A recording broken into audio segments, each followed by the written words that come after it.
Ladies and gentlemen, it's a huge honour to introduce a visionary, a leader, a poet, a president, and the inaugural recipient of the TK Whitaker Award for outstanding contribution to public life. Would you please be upstanding for the President of Ireland, Michael D Higgins.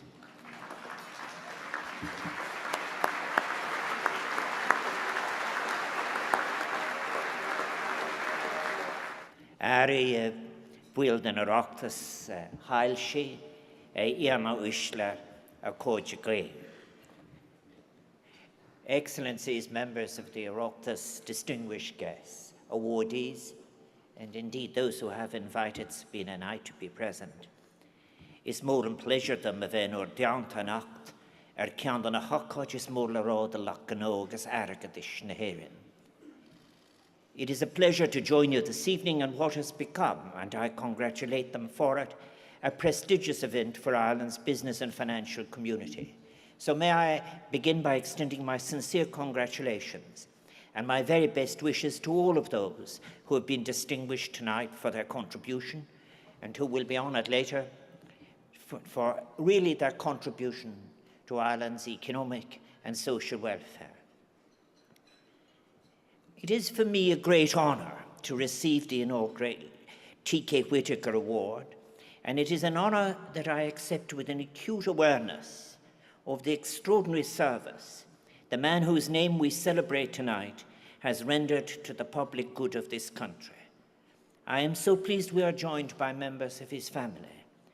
Thomas Kenneth Whitaker's 100th birthday last week has afforded a grateful Irish people an opportunity to reflect on the outstanding contribution he has made to so many aspects of Irish life, social, political, cultural, and ecological.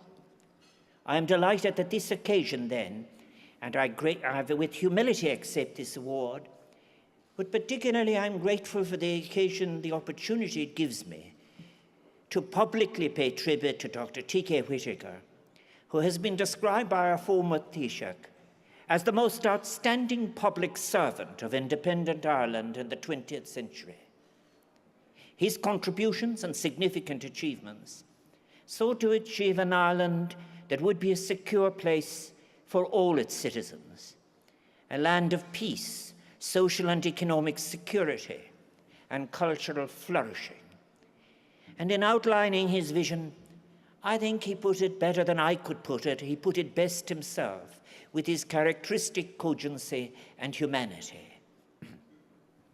He said, "Let us remember that we are not seeking economic progress for purely materialistic reasons, but because it makes possible relief of hardship and want, the establishment of a better social order, the raising of human dignity, and eventually the participation of all who are born in Ireland in the benefits, moral and cultural, as well as material, of spending their lives and bringing up their families in Ireland."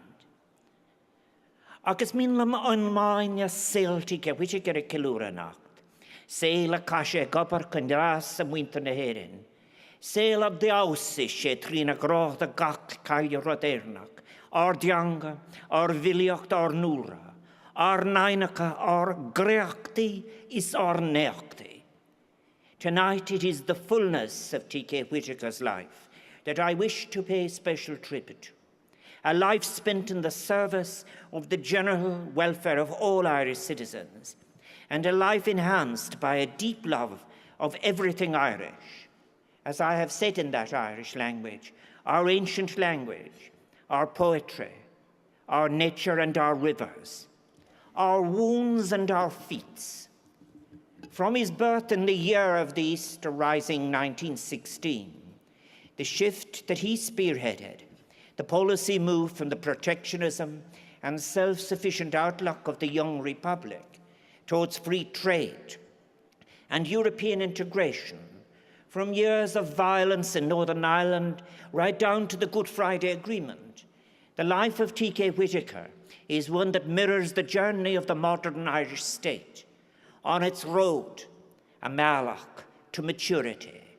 More than that, it is a life that is engaged with almost every crucial aspect of change in Ireland's 20th century history, and a life that offers, I believe, a wellspring of inspiration to all of us today. Indeed, all of us cannot but be inspired by the devotion to the public good, the unflinching integrity, the utmost intellectual rigor, the effectiveness, the constructive voluntarism, but also the deeply optimistic humanism and the unstinting generosity which have imbued all of Dr. Whitaker's endeavours on behalf of the Irish people. These qualities are the hallmark of his actions in the three fields that are most emblematic of his legacy to us. That is, social and economic reform, the peace process in Northern Ireland, and the sustenance of the Irish language.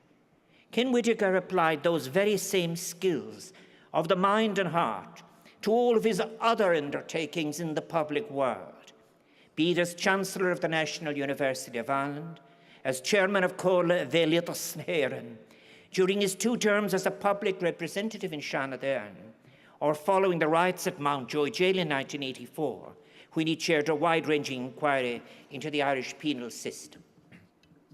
Even his all-consuming pastime, salmon fishing, was turned by Ken Whitaker into something enduring for us all.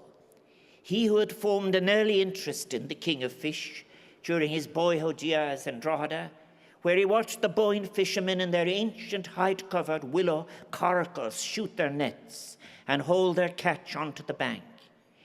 He was instrumental many decades later in having the Salmon Research Centre in Newport incorporated into the new National Marine Institute, which provides valuable scientific advice for the conservation and regeneration of fish stocks. Indeed, Ken Whitaker shared all the great qualities of a generation of Irish civil servants who guided the young state through its difficult infancy.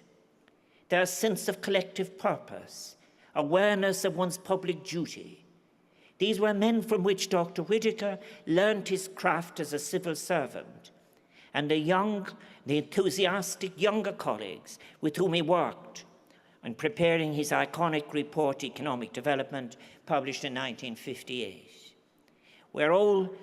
They were all people animated by what Ken Whitaker described himself as a type of secular patriotism, a desire, as he put it, to be part of something that might bring about a better society. Another inspiring feature of Ken Whitaker's ethos is the integrity and fierce independence of thinking he brought to his work. He conceived of the role of the civil servant as one that should provide unbiased and, where necessary, even critical advice to the government.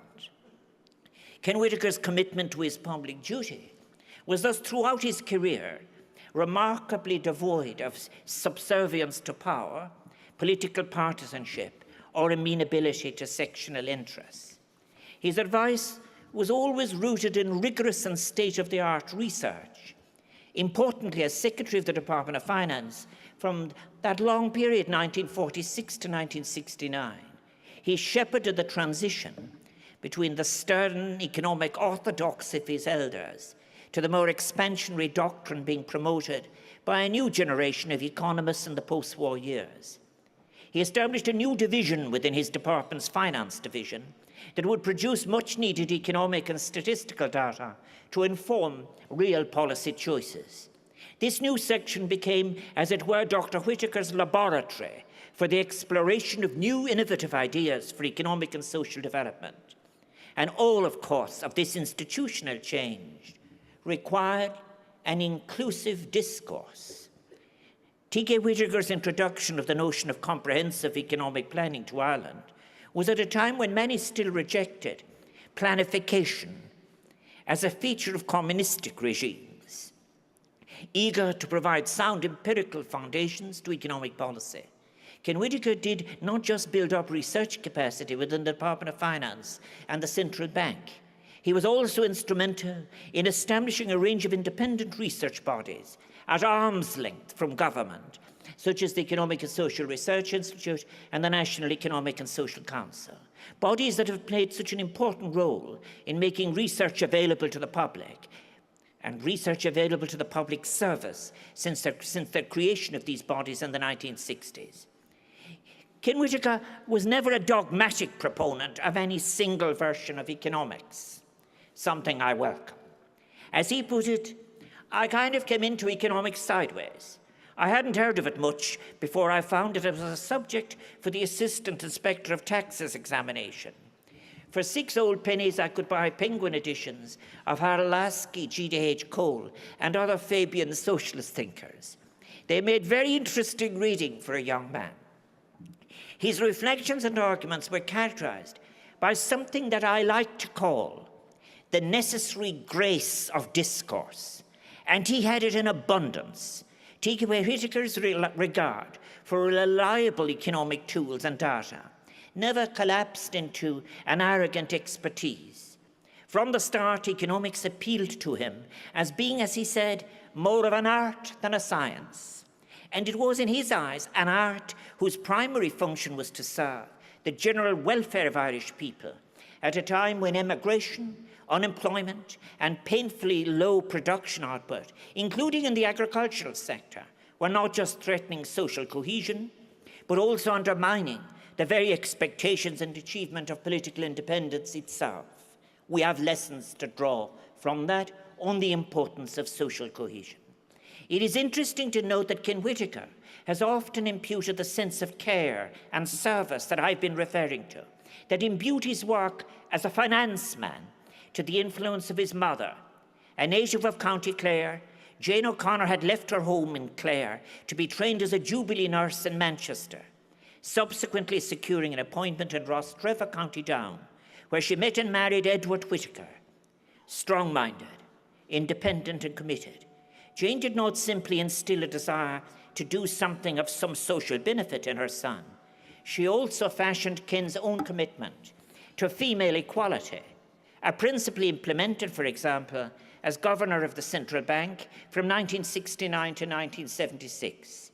A similar sense of personal connection and involvement has imbued all of Ken Whitaker's efforts at fostering a peaceful solution to the cycle of violence that characterized Northern Ireland, particularly through the 1970s and 80s.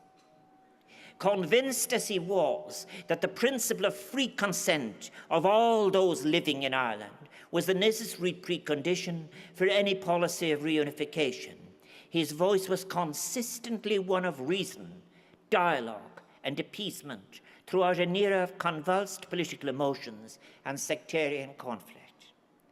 The friendships and informal contacts Ken Whitaker had sustained with numerous public servants and policymakers in Northern Ireland and Britain became vital channels of communication throughout those difficult years. We today remain immensely grateful to Ken's commitment to the cause of peace on this island. Tá muid faoi comín na Ken as a humantas de cuimhnú agus de cahuán na teangan. Rud atá siúil aige feadh héal. Tá an grá Ken den teanga óna dúchas agus óna idechas luas scalaíochta. Óna pádracha agus na rin de fáistí a dála mo bhóthar le lína hóga gún an chlár. Agus an sprága fuise ó bhúntar le thug se cuairtar geirteach a mí Loch Carlan. I will call Marát Vrehan Filia Gaelia Seamus Daul Makurta. In English, I translate and say, yes, we remain equal in the debt of Ken's lifelong commitment to the preservation and sustenance of the Irish language. Again, Ken Whitaker's passion for the Irish language goes back to his early home and school influences, to his mother's recollection of prayers and nursery rhymes from her County Clare childhood, and to the inspiring influence of a lay teacher, alongside whom he visited the nearby small Gaeltacht of Omeath and Carlingford Loch, famous as the birthplace of Gaelic poets such as Seamus Daul Makurta. Ken Whitaker's interest in the Irish language was further strengthened then by his attendance at an Irish summer school in the Donegal Gaeltacht for several consecutive years in the 1930s. Those visits to the Ranafest area opened up a whole new social and cultural horizon for the young Ken.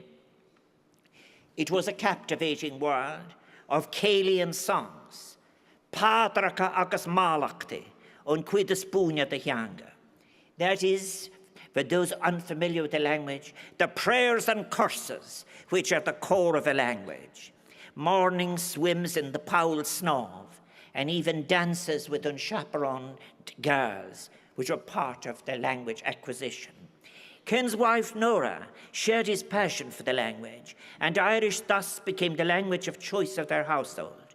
The couple's attachment to the language was deepened by their purchase of an abandoned schoolhouse in Glencullen, not far from Bangareras in North County Mayo, one of the lesser-known Gaeltacht areas to which Ken had first been introduced by the eminent folklorist and international scholar to whom we are all indebted, James Hamilton de Largy. Of course, Irish was not simply a private, but also a public passion for Ken Whitaker. It was a passion he shared generously with others by redefining the government's official language policy. In his capacity as Secretary to the Department of Finance in the 60s, leading by example, Ken used Irish whenever the opportunity arose, in departmental memos and reports, in official meetings and conversations, and even in published articles on complex monetary and economic matters.